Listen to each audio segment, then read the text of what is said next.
Oi, turma, boa tarde, bom dia, boa noite, não sei que horas. Eu estou à tarde gravando, tá? Hoje é um dia muito fresquinho e estou muito feliz porque as produções das últimas semanas têm sido muito boas, né? Eu dei uma mudada no meu esquema de atividade.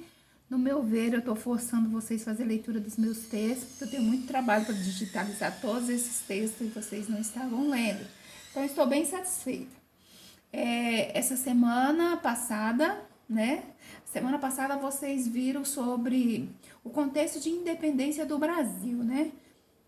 E agora vocês vão ver que foi Dom Pedro, né, numa articulação política com o pai dele, Dom João, declarou a independência. Eu mostrei para vocês que nada mudou durante as atividades, vocês foram percebendo que a estrutura política, a estrutura econômica e social continuou a mesma, tá? Não teve fim à escravidão, não teve fim ao processo de monarquia. Tudo igualzinho, bonitinho, como manda o figurino, tá? O Dom Pedro I, logo que faz a declaração de independência, ele vai organizar essa bagaça, vai fazer isso ficar com cara de Brasil. Primeira coisa, o Brasil foi reconhecido como independente pelos Estados Unidos logo. Foi o primeiro país a reconhecer. Ele não tolerava, né, essa ideia de ficar aqui português, inglês, ele precisava dessa bagaça aqui para ele. A verdade era essa, que ele queria ter o domínio político aqui. Então, quando Dom Pedro faz essa governança, ele começa essa sua governança, ele tem uma preocupação, ele vai ter que arrumar um jeito de acalmar esses grupos políticos, escravos, indígenas, grandes proprietários de terras, e as ideias liberais que estavam, a todo vapor, coçando os dedos de muitos. Então, no primeiro momento, ele vai ter que expulsar os portugueses. E aí vai ter umas atividades que eu vou provar para vocês que houve uns focos de resistência. Não houve guerra no Brasil para poder manter esse processo de independência. Alguns focos de resistência vocês vão perceber. E percebam, gente, que nessa elaboração do Estado brasileiro não vai entrar nessa categoria de cidadão os escravos, os indígenas e as mulheres. Inclusive mulheres, a Quitéria é uma das mais famosas, né? E ela vai lutar pela independência do Brasil, pela permanência da independência do Brasil, mas não vai ter suas necessidades.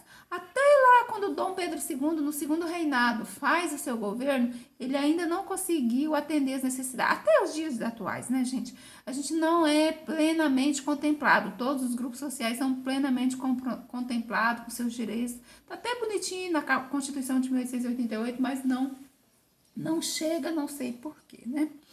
Expulsou, arrumou, aí ele arrumou uma Assembleia Constituinte com deputados e senadores para poder articular a nossa Carta Constituinte, né? Um Estado tem que ter uma Carta Constituinte, tem que estar ali os direitos e os deveres de um cidadão, como vai ser governado esse Brasil. Então, a primeira Carta Constituinte, 1823, que foi promulgada, ela foi elaborada por uma equipe de deputados e senadores, né, por um Congresso Nacional. Só que como tinha muitas ideias liberais e o Dom Pedro I percebeu que ele ia ter o poder diminuído, ele anula. Em 1824, ele outorga a Carta Constituinte, ele impõe, tá?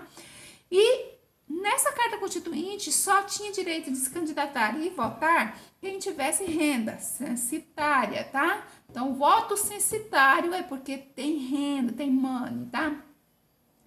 Então, olha para vocês verem como que é bem diferente esse processo, até de votação teve que ir mudando, alterando, não foi assim imediatamente, né? O voto feminino nem se fala, tá? E o voto era para maiores de 25 anos, hoje com 16 anos já se vota. Então, era um processo diferente.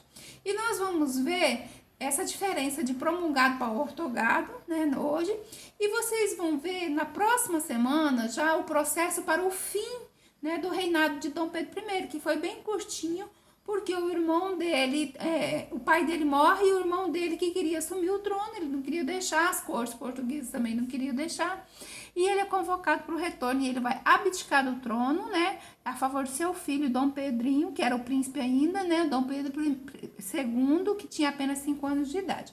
Então, é um processo. Então, perceba, gente, que essa formação do Estado brasileiro não é garantia de direitos total para todos, continua sendo atendida uma elite, tá? E aí, boa tarde, tchau, tchau.